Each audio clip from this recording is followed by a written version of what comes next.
card. Solid Snake, Metal Gear Solid, Ghost Babel, Konami Kellogg card, Tony Tiger. Bonsley putting his whole Bonsley on display. Why is he crying? Bobby Corwin, Bio Broly. This amazing wee pea with the permanent chronic scrimblosis diagnosis are all but reasons as to why I love cards. The auntie shout out those dudes who open cards and toss away anything that doesn't have whatever value is, though. To me, all of these are valuable. Look at my exclusive Pot of Greed card, the Wild Woody Pot of Greed. Oh, I will readily admit that for most of my life, I've really only appreciated them as tiny works of art. All the planning, graphic design, game design, drawing, and the clever technical holofoil layering that goes into these is all stuff I appreciate, but I never actually played the games that they so represent until, that is, earlier this year, when my girlfriend somewhat impulsively convinced me to buy us a heck of a deck load of cards to play. And what do you know, this shit's super fun. Oh, right away, I also noticed how so many mon on here I didn't recognize at all, but loved instantly regardless. Impidimp, Blitzel, Gibble, Coffer-Gregus, Toadschool. Cumdiglet? I don't know, my ass is not saying that name out loud. This then also made me realize that I hadn't at all kept up with the James post-Gen 4. Thing is, that's when my gay ass got child jailed. I do have very fond memories of the gens I did play though, and so I wanted to work my way on through, getting back into the game, starting with the first to refamiliarize and learn anew all the same. Didn't plan on making vids about this. It would have just been a fun activity to do with the GF, same as with the cards. But then I got hit by the world. God, this is so dang cute. Scrunkly even. Like for someone that has no colors and immensely limited tiling variances and other graphical capabilities, it sure as shit packs a Mew truckload of personality right out of the ball. The dancing flowers, the wee river, the sign that says the equivalent of, "This is the first town, the one where you leave," with mom being all like, "All boys leave the house one day, it said so on TV," like, that says so much about this household, I love it. Technology is incredible. And otherwise, everyone only talks about Pokemon. All the books is Pokemon, this lady is raising Pokemon, Poindexter study Pokemon, the stores only sell Pokemon shit, and yet, this is not a Pidgey. This is just a bird. And that's because, yeah, like I said, this game is a little stanky, a little bit funny with it, if you will, which I wasn't expecting. Like, sure, it's obviously ancient, but it's such a prestige primary series that I wouldn't have expected a Pokemon game to be jank. I also wasn't expecting a Pokemon game to be hard, but I lost to Gary, and I needed to use a potion on Route 1 before I could even make it to the next town. Nothing was handed to me here, so I honestly did really feel like a kid alone out on the road, but in that, fuck yeah, I'm a kid out alone out on the road, going on adventures. You see, I used to be the child climbing trees and exploring beneath highways or entering random tunnels, so shout out this vibe, and also, fuck you, Gary, I'll get you back, you little nepo baby bitch, just you goddamn watch. Anyway, despite all that it conveys personality-wise, I will admit that it is a very simple looking and sounding game. The world is rather small, and most every area that is in the town on paper do be just a endless conga line of trainers, and like I said, it has a bit of jank for sure. I really only beat Brock because his dumbass AI played defensive when I should have been washed, ratioed, and steamrolled. Also, Diglett uses Scratch? Scratch with what? So they had to rely a lot on invoking imaginations, like how it triggered my kid exploration memories to get jobs jobbed. Which they do, in my opinion, primarily in two distinct ways throughout the game. One is really clever use of railroading, barring off and Metroidvania-esque unlocking with Soulsy shortcutting and loop-backing on toe through, for example, here in Town 2, there's a thing you can't jump, swim over, or cut past. You can't reach, but you can see, and there's a fucking guy there. I want to talk to that guy. Let me in. Motivation, wonder, imagination, all activated at once. Same way how afterwards, when you leave Viridian Forest, you can see a cave that you can't get to yet neither. That's just mysterious. And distinct way number too. Is that even in this grindfest of a game where no one has shit else to say other than Pokefacts or, hi, I like shorts? They will have so many cute touches and flourishes that are really only there for fun / world building. Like how in Town 3 we have a goddamn museum. Is it 2 fossils and a fucking rock? Yes, but it also has the real-ass human Earth IRL space landing in it, which I find very funny. And then, of course, it also has some curioso side building I can't reach yet, too. Honestly, it's as a Nintendo legend once so legendarily foretold. Hey, it's me, Reggie. If a game isn't fun, it ain't good.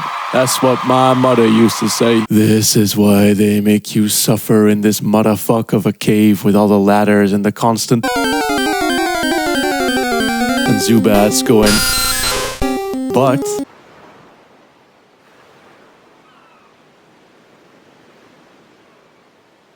then there's these peaceful, empty, grassy, plain hills.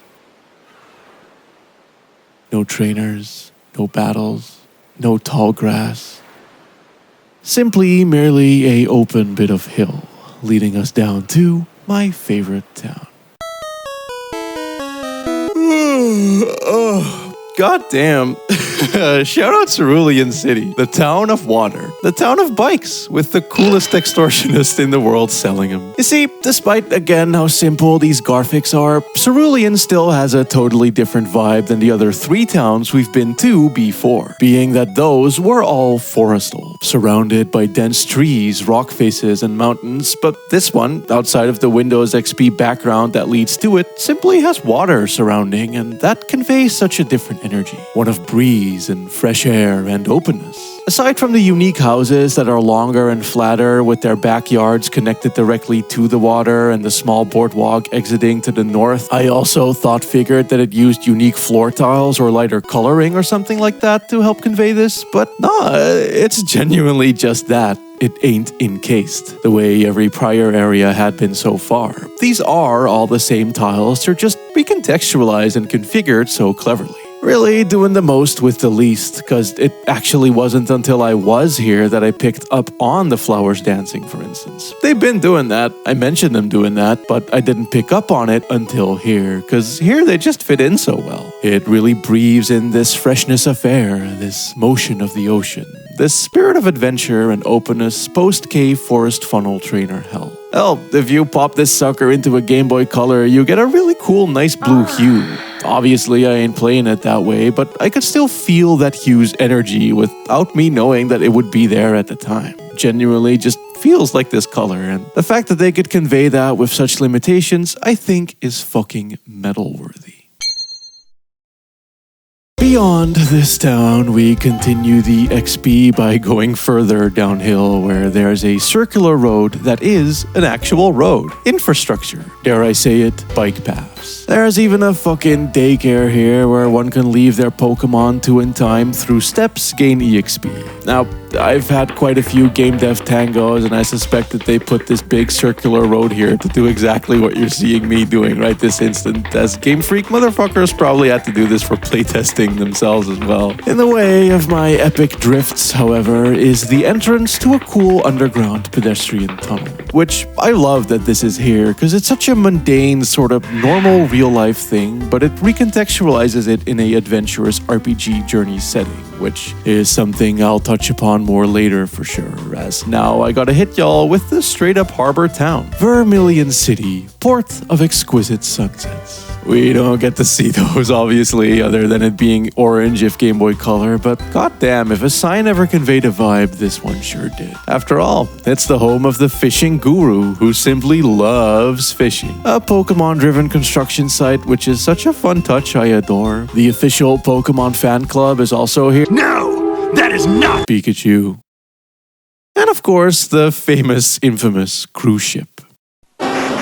Now, what's fascinating to think about here is that the original release was in 1995, which is ancient. So ancient that it makes this kind of a funky game for its time for as far as RPGs go. I mean, this is before Final Fantasy would go all modern future.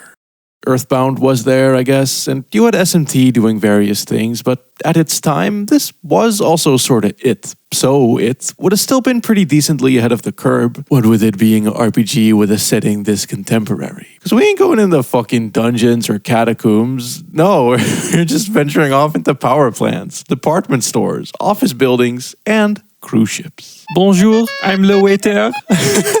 Oh god, all the chef lines are in Frenchless. Oh my. Oh god. Undercover cop looking for Team Rocket next door too, but didn't amount to much. But I just really like the implication of this cruise ship mystery plot going on beyond the scope of our adventure. What is our adventure?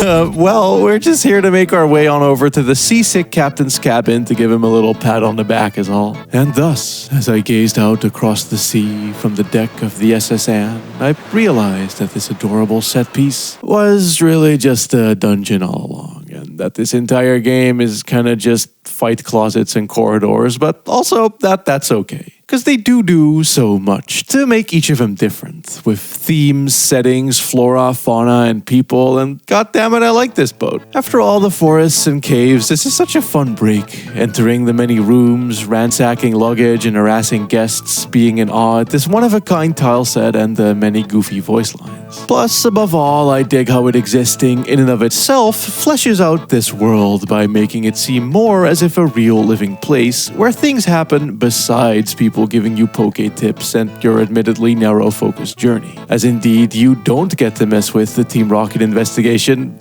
Hell, we don't even get to go to where the boat even goes to. You leave, it leaves. Bye-bye.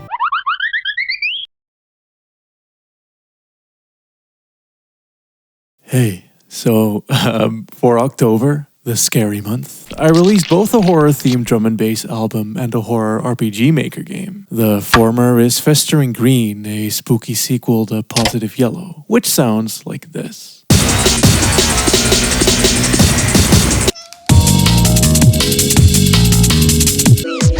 October 31st and it's a killer. Seeing more zombies made like Michael Jackson's Thriller.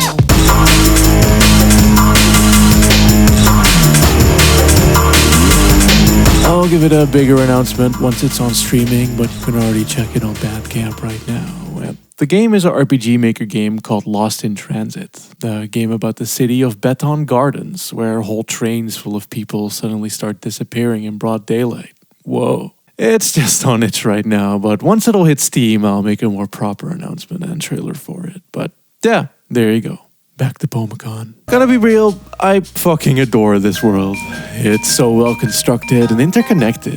The many rivers, caves, trees, rocks, toll booths, one-way jumpable ridges that can all bar but also shortcutify and relink places, giving all places a real sense of place as opposed to one another. This goated combo of a distinct set upon themselvesness through walls and barriers of various varieties, not to mention the small camera view, with this almost Resident Evilian, Dark Soulsian, interlocking puzzle of exploration type feel regarding the interlinking of the world as a whole. Metroidvania, but on a larger, longer-term scope. Really. Anything from obviously initially impenetrable dark caves to the most innocuous seeming bodies of water which could lead to and from who knows where, can hella fundamentally change how you engage with getting around from place to place or how far or close individual locales can feel from each other. It is, once again, a super playful sense of exploration. What adds to this bigly, I'd argue as well, is the fact that even the simple routes between towns are so distinct. It so easily all could have been the same grassy paths, but instead a route could have roads. It could be a swampy lagoony boardwalk. It could be a Windows XP plains. It could be a dense forest or a winding mountain path. On the former mostest, I'd like to say as well that these don't look like human Earth roads.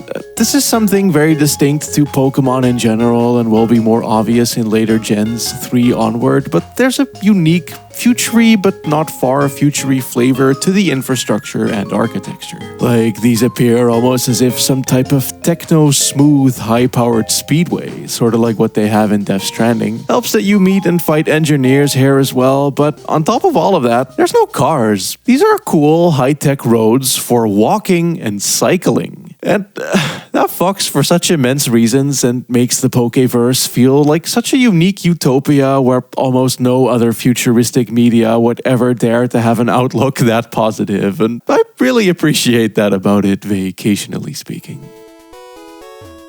Regardless, from the observatory at the end of the road, which is a fun travel-coded thing to add in and of itself, being that you really only end up at those while traveling and touristing, one can see the Snorlax.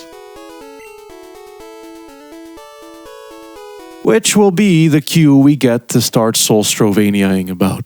Digging through the Diglett tunnel back to the start of the game, exiting out of the hole I saw coming out of Iridian Forest, which I referred to earlier. Past all kinds of cute tucked away houses behind the lines of trees at the starting area, filling in my imaginary curios in the real something fierce in a way that felt immensely satisfying. I also 0.0001% chanced my way into getting a Pika in the Penis Woods over here, because that's just how fucking goated I am. Goddamn. Thought his ass flashed, and so into the dark cave we can now go, which is an awful place. The Filter. The cave, even. A gauntlet of dead ends and encounters that was mentally draining. But it was worth suffering through, as when we do, we exit into the famous and infamous Lavender Town. The place where Pokemon are buried post-passing in, of course, a giant stone tower of demons. I like it here, but also shout the fuck out of how the anime portrayed it. God damn, like, this is just straight up classic horror material. In the game, it's a bit more matter-of-fact, respectful even, of it being a burial place for dead Pokemon. There's sad trainers, friends, and owners here to say goodbye to their beloved Mons, and floors on top of floors of graves. It's pretty sobering, if not for the haunting going on the top floors, but that's none we can fix. For as legendary as Lavender is, though, I'm surprised by how tiny it is. It's a mere 6 buildings within a small box valley. Mr. Fuji, the cool Poke Grandpa from the cards, lives here too. It's not a scary place per se, it simply hosts a part of the life cycle. By far, the scariest thing I found here is this fucking Golbat sprite. Jesus Christ. So, the reason LT is so revered is likely because of its music. It sticks out in a very eerie, earwormy way. To the point it inspired the Lavender Town Syndrome creepypasta that took off 15 years or so ago, claiming that the song got into kids' heads with specific audio frequencies, resulting in mass child unalivings in 90s Japan. Not true, luckily, but I get why it has that iDosing-esque brown Nodian binaural bullshit-like mystique about it. As the way the chip is tuned here does sound really harsh and drony. It's definitely meant to unsettle, and I love that about it. Along with the mentions of zombies and the NPC outside trying to psych the player out, it really is filled with little traces of horror, or surprise horror even, and I really enjoy seeing that in media otherwise not intended to be horror. Plus, besides, and also coming here in person felt like seeing one of the wonders of the world for the first time or some shit. A place you've always known or seen on a postcard maybe. I'm just really super glad I braved the cave to come.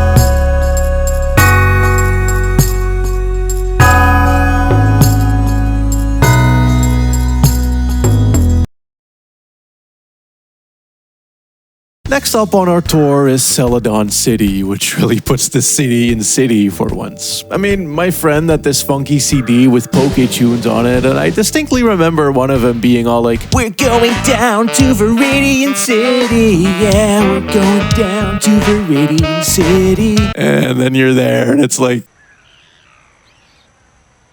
anyone gonna help up Grandpa? But Celadon is legit a big, sleazy, tall buildings, gambling dens, patchy parlors, mop-run, bricked-up, and paved-down city-ass city. And it feels big, for sure. What with the Scarra so claustrophobically zoomed in and all. And it also has a, vibe, if you will, that is very unlike the small rural villages we've been to so far. And that vibe really goes places. For example, there's a big department store of several floors, right? And in there, outside of the TV game Pepsi Man reference, there's a spot where they got consoles set up and folks are up in here playing the game inside of the game. Like they're playing Pokemon. And then there's also the apartment complex, which has where you can end up in the fucking Game Freak offices. We got dudes saying shit like, haha, I drew you. Like, what is happening? And why then, when I then walk down, bust down, go down to back alley, back down to back door, do I end up on a roof where fucking God lives? This all-knowing man going full MGS2 codec on my butt giving me an Eevee? Anyway, the department store also has a roof, which instead of a nice restaurant only has some heckin' vending machines and a view of nothing but gray. Must be all the smog emitting from the smoke-ridden gambling dens it has downstairs. Even doing the Japan Lost thing with the fake money exchanged from a building that totally isn't a part of the building where you do the slots. If this wasn't Yakuza game enough, the patchy place also has a secret passage leading to an entire Team Rocket basement dungeon, and I was like really overstimulated by Celadon and all that it did, but I also goddamn adore that. I adore the actual Yakuza side office they have, as if this sweatshop hut at the back of the restaurant this town also offers, and I dig especially that they don't have this big epic lair or corpo-style video game villain building or nothing. No, it's just a basement of a casino. Again, that's yak shit. And defo something that maybe wouldn't quite sneak past localization so cleanly nowadays in this E-rated little game.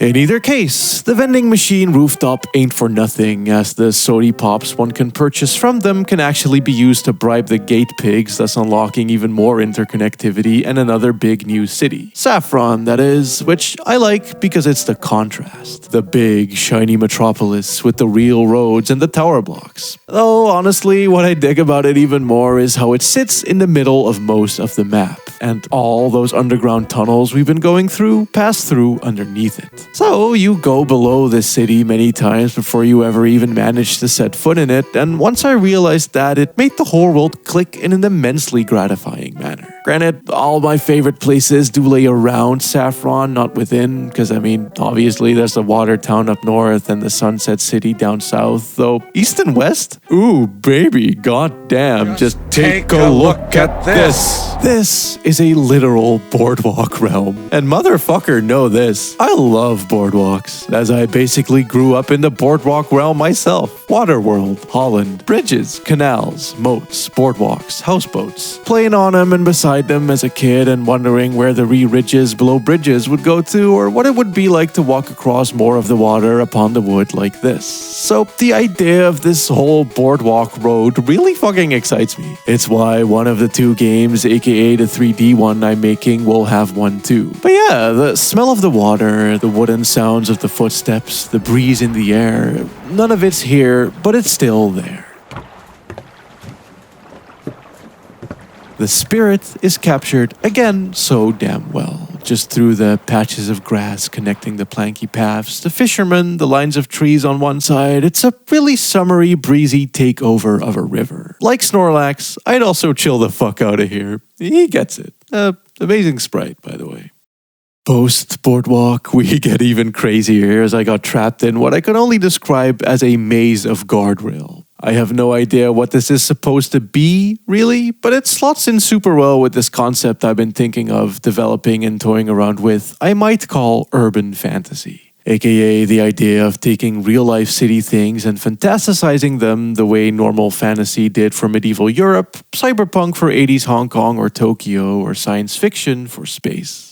All of my favorite games, in their own ways, do this hella. like the Yakuza games and their transplanting of literal RPG tropes into a modern-day city setting, Mirror's Edge and everything. The Silent Hills and their exploring of the liminal backdoors, maintenance passages, and employee hallways of the world. The Disaster Reports, MGS2, Gadget, Grim Fandango, San Andreas, and the 25th Ward. The latter does stuff like turning a vending machine into an avenue for fortune-telling, or its predecessor turns one into a gateway into an underground society. These are all examples of taking city life and making it fantasy. So the idea of taking a random guardrail maze that's just here for no reason speaks to me exactly from this point of view as well, as it twists this otherwise mundane feature of infrastructure into something fun, playful, and whimsical. Then on top of that, we also have fucking Bike World, where one has no choice but to cycle, and I think this area is also goddamn perfect, being just a big hill to blast upon with bikey. Like, it has momentum even. Going uphill is slower and going downhill is rocket mode, and they did not need to add that, but they did because it adds. For the same reason, it's also full of bikers and literal Mad Max cock-edge BDSM men, making it this wild lawless zone where I'm sure if you could give your Pokemon items in this one, they'd all be carrying shivs and chains, I bet. Also, there's a big water area.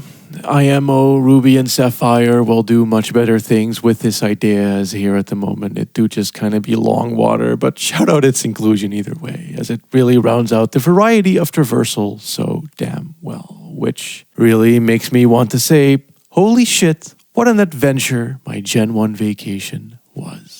I mean, it's so impressive to me how many scenarios they came up with, setting-wise, by way of ostensibly twisting normal travel / modern-day real-life infrastructural stuff into something more than the parts of some, making for a really unique experience that colors in the colors and details it lacks to imaginationally flare up all the receptors of my brain. It really is the type of game world that makes me want to make game worlds, so it's not at all surprising to me that it inspired so many urban legends and the like. I like that this portable game that thus then had a very real likelihood of being played on the go is in and of itself a wee trip, and the parody that must have gave way to. How many back alley backdoors could a kid playing this outdoors have seen that also made them wonder if maybe it could lead to a rooftop god with a Eevee? So yeah, Pokemon Red is a truly great, inspirational little game that really tickles my tism. That's basically the crux of this video.